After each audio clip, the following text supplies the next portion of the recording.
Hey Meredith, how are you? Good morning. Hey Hugo, I'm good. How are you?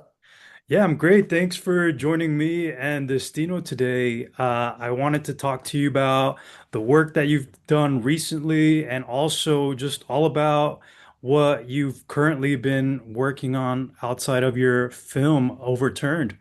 But before we do that, I want to hit you with some rapid fire questions if that's cool. Okay, I'm nervous. Yeah. So I want to know what's one of the characters that you saw early on that you really connected with and that you saw yourself in. Well, it's interesting because when I first wrote the script, I did not have the intention of being in the script. And Uh-huh. then I worked with my three amazing producers that helped make the film. And Yeah, was like, would you be interested in reading for Dylan, which was a character that I always thought would be really fun to play, like yeah, of the villain archetype of someone that's very opposite than you and very different from you in sort of every belief that they hold. So then I did read, which was really fun because they got to look at everybody's tapes as a whole. And then it kind of worked out where I was able to do that. So I think that was really fun and a character that I had not necessarily played before. And it was interesting to sort of like get to bring to life your own words in a way that I had never done that before. So that was really cool. yeah. I always love how things like that come together where you were not, that was not in the cards or that was not the plan, but it just happens that way because it was meant for you. Yeah, absolutely. Yeah. And it ended up being like such a positive, very, very cool experience, but it was really cool. I got another one. Uh, can you name a movie or show that you've watched like a million times Oof. Oh my God.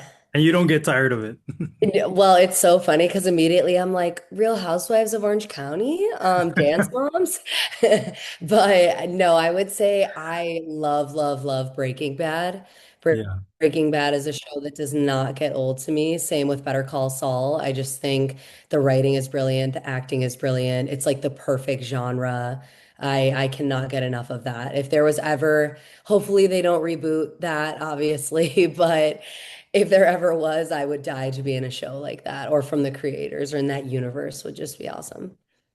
Yeah, that leads me into the next question I had, which was if you could join any franchise production from The Conjuring to Harry Potter to Marvel, like what would that be? What's the dream Oof. production? It's so funny. I feel like I really always lean toward I love an independent horror film. Like last year, sort of like the indie darling was a movie called I think it was Strange Darling. Oh my gosh, why am I forgetting it now? But that was amazing. I just saw a movie called Caveat that was from this Irish filmmaker who also made a movie named Oddity, another independent horror. So I wouldn't say there's necessarily like a franchise I would join, but I would love to lead a cool, gritty, independent horror because I just feel like the filmmakers behind those in any sort of independent filmmaking, you Yeah. really love what you're doing. You really love and have to know what you're saying. And I think working on those kinds of sets is just so rewarding and makes you remember like why you're doing what you're doing. So I think an independent horror. Let's put that out into the universe. That's what we're here for. Mhm. Um, well, what motivated you to work in the entertainment industry? Yeah, I mean, since I was little, I've always been sort of I'm like, how do you nicely say I always needed attention? Being the youngest of four, I think I was really always into getting my point of view out there, being creative. I did dance classes, I did theater classes. I always enjoyed sort of that realm of things. I played sports as well, but I definitely felt more alive doing something creative. I played piano. And then in high school, I pursued theater more seriously, and I had some amazing teachers there. And then they kind of encouraged me to seek it out in college where I majored in theater.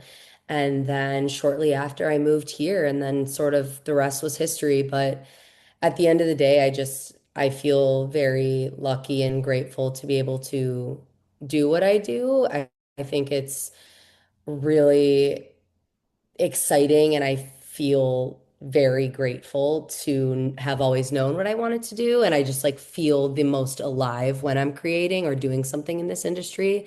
So, yeah, I think I just always kind of needed to do it. And it's really cool to look back at the past and be like, oh my gosh, girl, you're doing it now. It's awesome. Yeah, no, I totally can relate to what you said. And for me, one of the most important things was to be able to rely on support and community. But did you have any mentors when you were starting out? Yeah, absolutely. Oh my gosh. I mean, when you ask that question, initially who pulls up for me is a mutual friend of ours, how we met. But Lou Mastillo, who's an actor who you've had on before, he is just, as you know, a fabulous, fabulous person. And he went to high school with my dad and my uncles. And when I moved to LA, I didn't know, I had a couple friends here, but I really didn't know what I was doing at all. So my dad had connected us, and immediately he was just the absolute biggest supporter, biggest champion of my work. He connected me with a ton of people, set up a ton of meetings, gave the best advice ever. Like, I feel like I owe so much of the position that I'm in now to Lou, and he's just fabulous. So he was an amazing mentor, especially in LA. And then I think prior to that, in high school, like I had mentioned, my drama teacher, her name is Kristen Tripp Kelly, and she is just absolutely amazing. She just makes you feel confident and believe in yourself and that you can do anything you put your mind to. And then when I went to Loyola Chicago, I had a professor named Sarah Gable who taught me we had like an acting three class as well as an audition seminar. And she was amazing. She gave incredible feedback that I feel like I still hold on to this day, especially when it comes to auditioning, and sort of gave me the confidence to this is something that you can pursue professionally.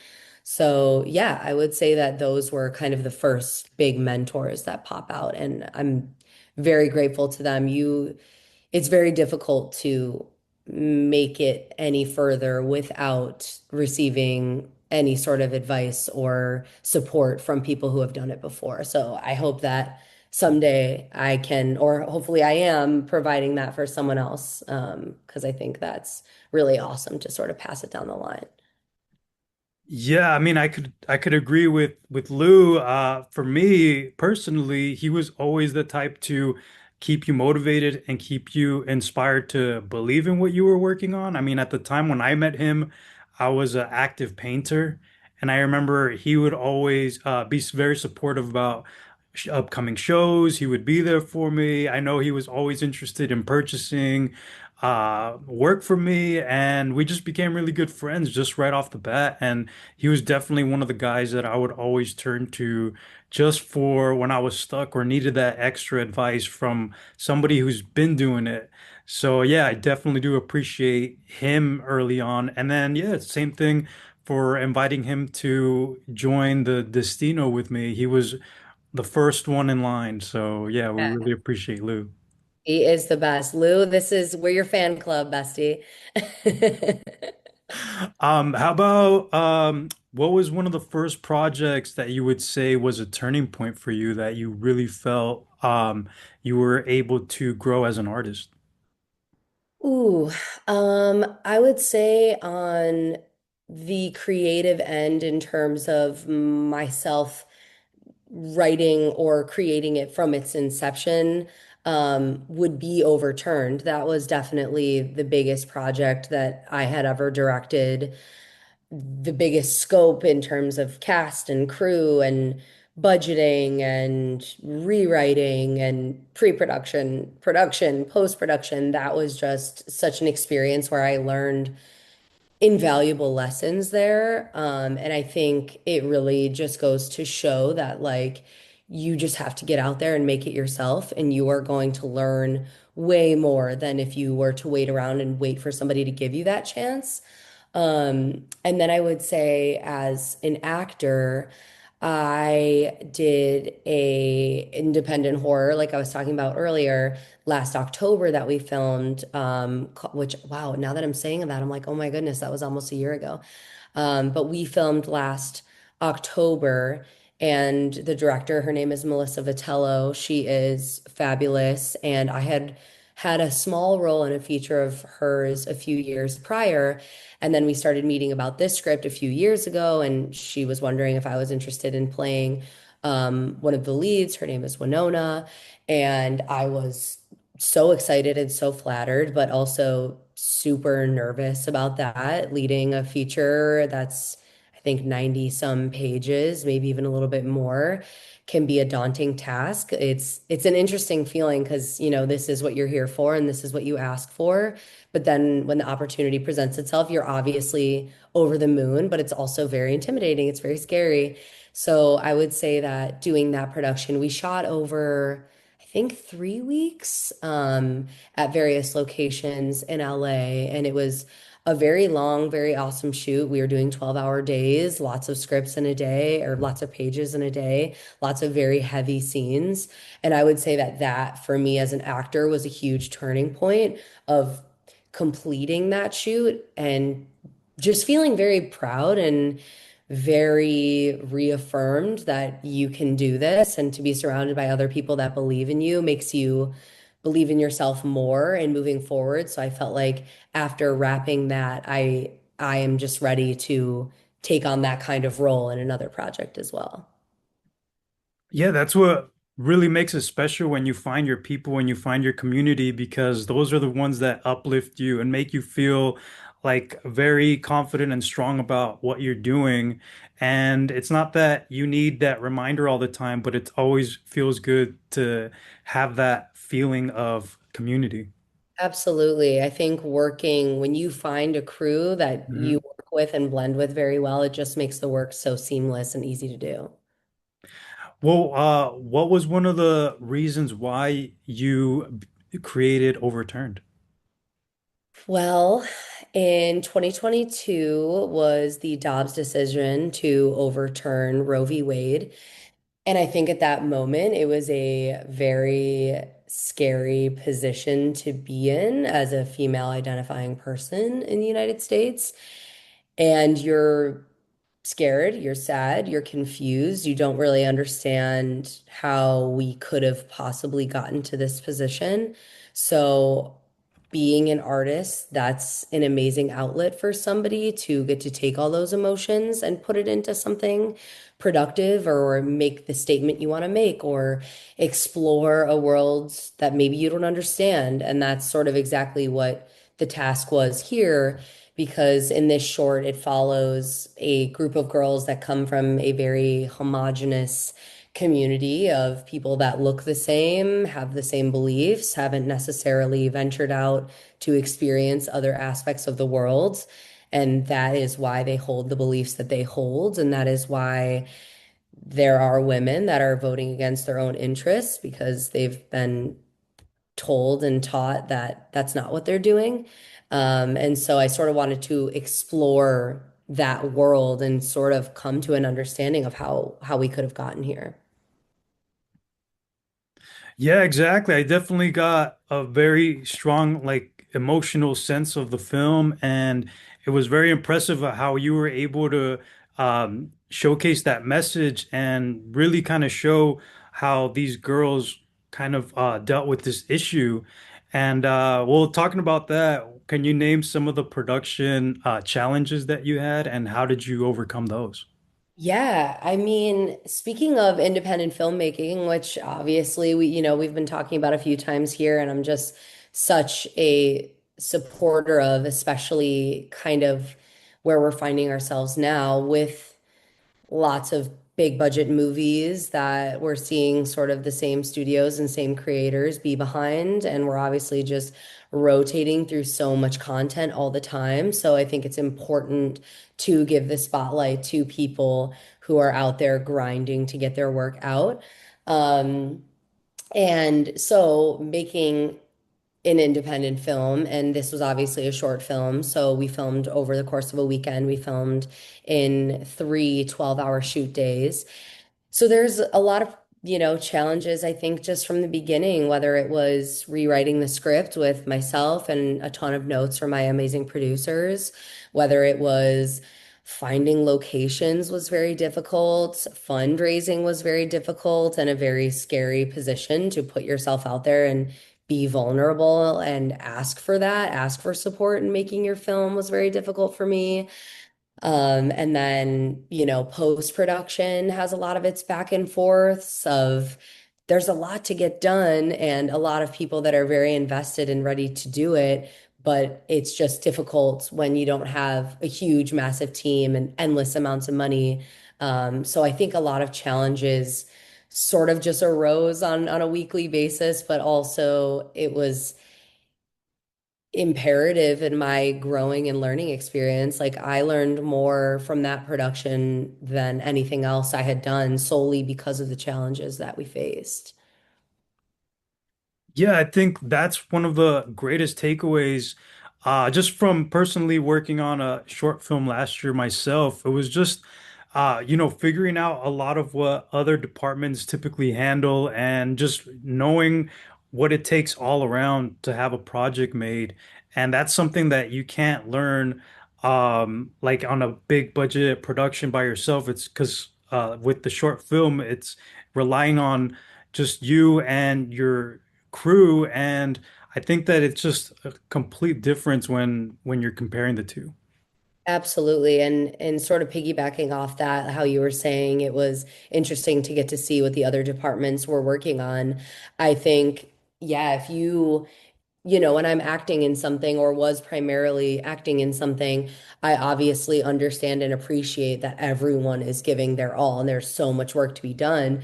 But I think it's also really important, especially if you want to be a director, to have a hand in all the other positions before you get to that point to sort of really understand, okay, what is a PA doing? What is a first AD doing? What is a grip doing? What is a gaffer doing? I think that allows you to be a better leader if you're understanding what everybody's role is.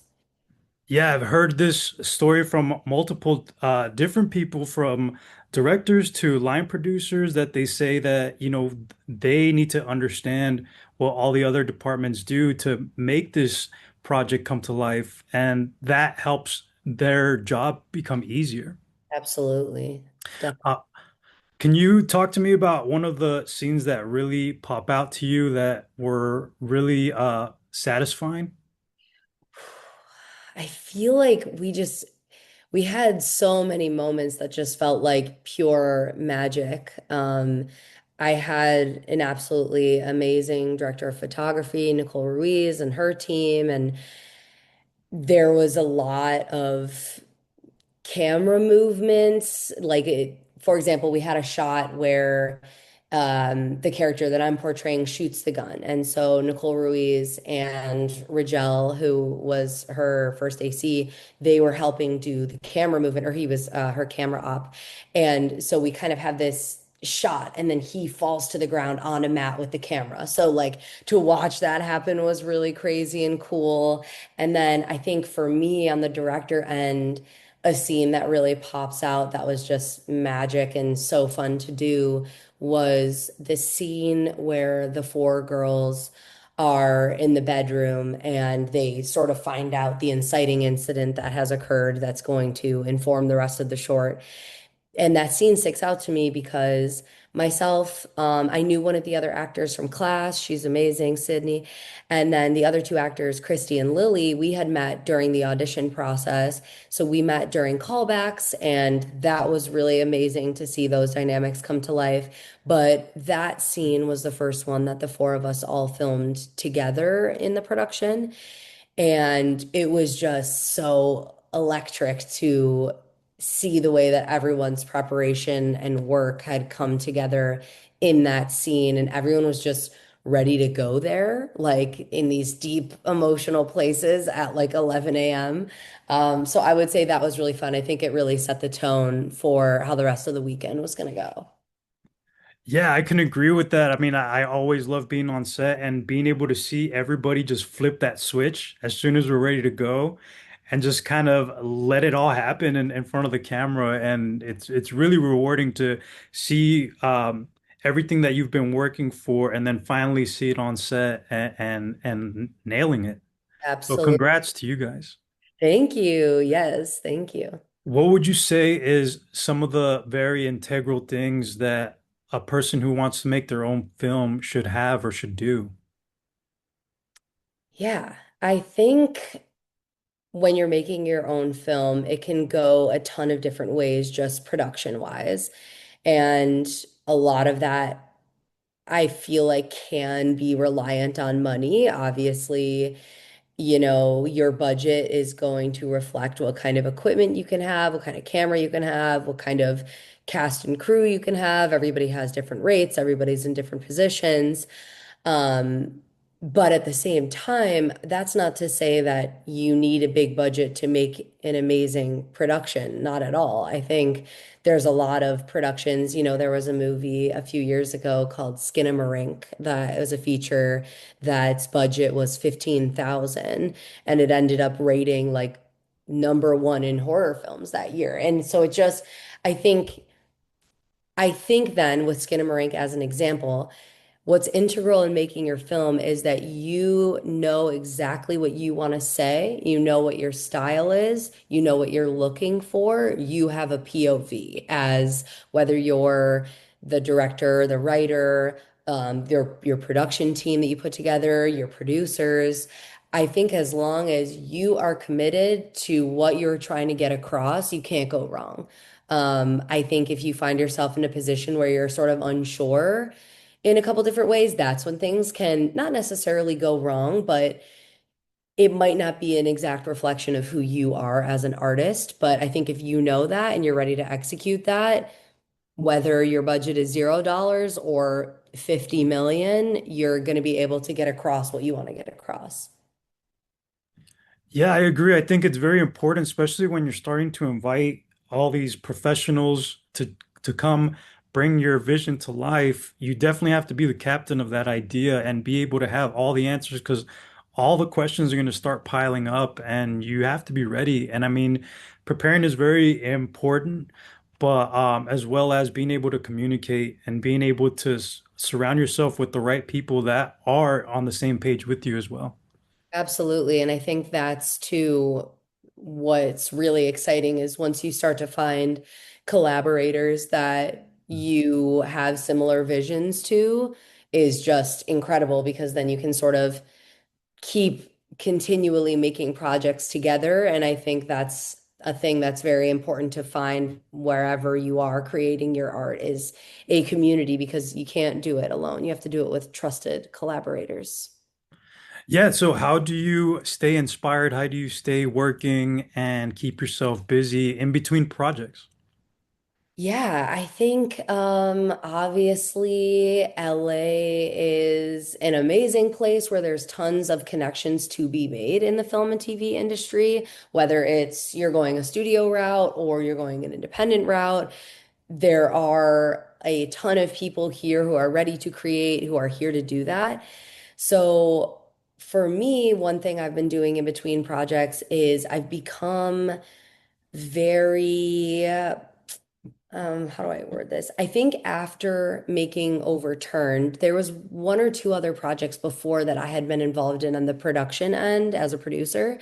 But Overturned was sort of like I was saying earlier, my biggest scale production. And I think how much myself and the amazing producers were able to get done really just made me believe in myself in that zone where I didn't necessarily see myself pursuing that as much as I have been now, but I really enjoy it. I think taking a project from a script and getting to see it come from the page to the production, and you're doing casting and you're rounding out the crew and you're doing contracts and you're doing location scouting and you're making adjustments to the scripts and table reads and we're meeting weekly with the other producers. I really enjoy that. I think it's a cool job where you get to blend logistics and creativity and just feel pride in seeing something come from nothing. So I've been doing a ton of producing. I produced a pilot in June with a few friends who are amazing. We did it in the style of Oneers, very Seth Rogen's The Studio. And I had never gotten to do one of those. So that was really cool. That required a lot of rehearsal with our amazing DP and our actors and in the location for the days and weeks leading up. And then I currently am producing something. We actually filmed this weekend. It's a short film that is a dramedy, and it is so fun. Again, production team has been amazing.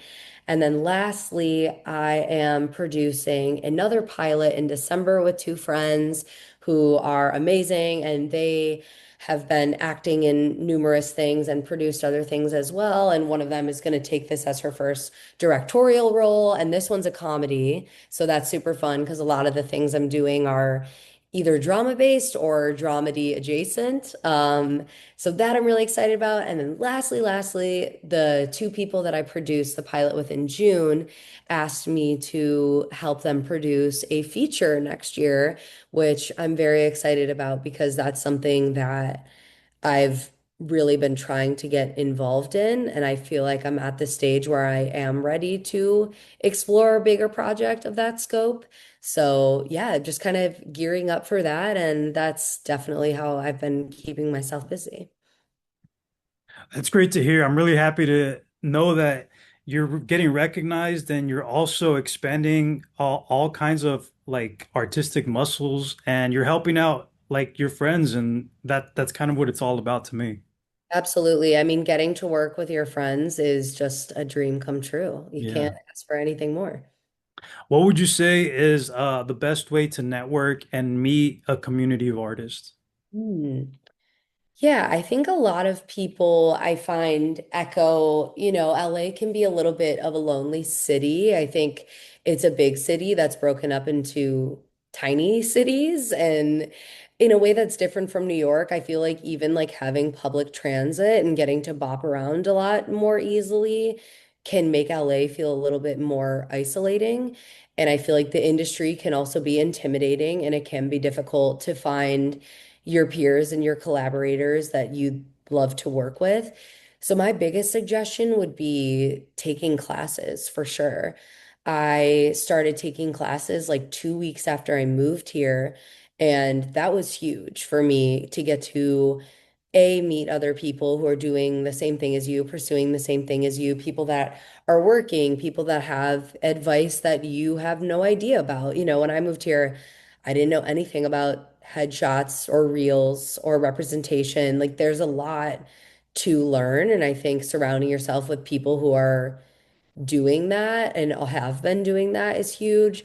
So acting classes, writing classes, classes at UCB and Groundlings are super fun. Um, and yeah, I think then from there you can kind of I mean, I've met a ton of people in classes that I still work with to this day, whether we're writing together, acting together, working in each other's projects. And I just think that those settings are places that people are specifically going to meet other people. So it's not necessarily as intimidating as if you were to go to a mixer, which, those are amazing too. But sometimes it can be easy to go and just kind of stick with your own little pod, where a class oftentimes you are super out of your comfort zone and your teacher's going to make sure of that in a positive way because this is an industry where you're going to spend a lot of time. That's where the success comes from is outside of your comfort zone.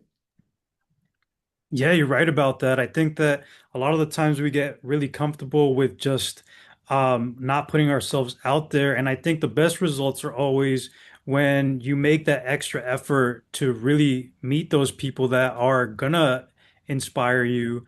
Can you tell me about some of the people that have influenced you? Ooh, I'm like, yeah, I feel like it would be sort of the same people that I had mentioned earlier. Lou, my teacher from high school, Kristen Tripp Kelly, Sarah Gable, and then another person who I had mentioned earlier as well, but Melissa Vitello, who directed Regression. She has a production team, Stacy Snyder, Brian Rickey, Elizabeth and Pete. She works with a lot of chefs. She works with a lot of the same crew that are just so inspiring to me. They do not take no for an answer. They believe in their project. They are able to make things happen that I've never seen on an independent level because they just believe so strongly in their work and what they're doing and in each other that they very much have each other's backs of you have something you believe in, I'm going to help you do that. And then in 6 months, I have something I believe in, you're going to help me do that. And they are solely the reason why I wanted to get into more producing, especially at the feature length level, because I think that's something that can feel really intimidating because a lot of times you're like, oh, this feels like an inaccessible thing because maybe I don't have the budget that I want to have, or maybe I have these constraints that I'm nervous about. But watching this group of people just sort of defy all odds and come out with this amazing work in their group has been very inspiring to me in the formation and the nurturing of the group that I have right now. Yeah, and like you said, I mean, I feel like these people come into your life because you're exercising that muscle of creating your own work, of going out there and taking those classes. And it's very important to be able to mix in different people into your work as well. Absolutely. Yeah, I think that's what makes this industry so special is you do get to work from with people from all walks of life, people that are very different from you. And I think that's really cool and important to the facilitating of your art. That's what makes it interesting. Well, lastly, if you were to give advice to your younger self, what would that be? I always love that question, but it makes me like kind of not sad, but it's like, oh, it's sweet to think of. It's cool to think of your past self when you had a dream like I was laughing. I saw pictures that I had taken from I think like seventh grade, and my room was just direct or was decorated like a director sort of section. Like I had a slate, I had a big poster that was like 100 best movie quotes, like a little director chair. Anywhere we would go, if things said California, I would buy one. Like I had this wallet that said Hollywood, California, and I had never been. I had never really been. I had visited one other time before I moved here. So it's cool to reflect back at your younger self and be like, oh my goodness, like I used to carry around this Hollywood, California wallet in sixth grade, and now I live in Hollywood. Like, talk about manifesting. I love that. But also, I would say, even like in terms of younger self, as in when I first moved here, I would say just try to enjoy the journey and try to slow down. And I know people say that all the time, and it's so cliche. And it actually feels way easier said than done because I'm definitely someone who falls into the trap of I have a goal. I work very hard to reach the goal. Goal is met. I'm very excited. And then for a brief period, and then I'm on to the next goal, which I think is obviously important to keep working up that ladder and challenging yourself and putting yourself out of your comfort zone. But at the same time, like there's so much work that happens in the in between that you're just stressed and aiming for that final product or that final achievement that you might miss out on all the amazing things that you've learned, even in the difficulties of getting there. So I think just even I'm saying it to myself now, I'm like, slow down, enjoy where you're at because things change really quickly. And I can't tell you the amount of times I've looked back and been like, oh, I wish I would have, taken that or been more proud of myself in that moment or taken that more slowly because I should have been enjoying that instead of being like, gotta go, gotta go, gotta get to the finish line. Yeah, I can definitely relate to that, knowing that when I was younger, I used to always give myself like timelines.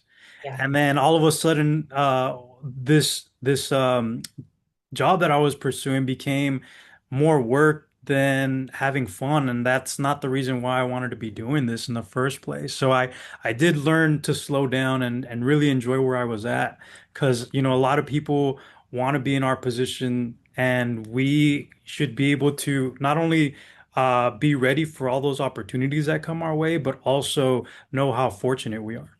Absolutely. I completely echo that. I was thinking that the other day is like how grateful we are and should be to have supportive friends and family, to be able to live in this amazing city and to be pursuing this amazing career that I think it takes a lot of courage, but it also takes a ton of support from a ton of other people to be successful and to believe in yourself. And so I think, yeah, I completely agree with you. I think it's important to continually revisit how lucky we are to get to do what we do. Well, thank you, Meredith. I really appreciate the chat, and I'm glad that we got to do this now, and we're really excited to see the rest of your work. Absolutely. Thank you, Hugo. This has been amazing, and I am so excited for the future of Destino. I think what you're doing is amazing, and I'm so proud of you. Thank you, and we'll have you along the way, and we'll love to hear more about the other projects you have in line. You got it. Can't wait. I'll talk to you soon. Bye.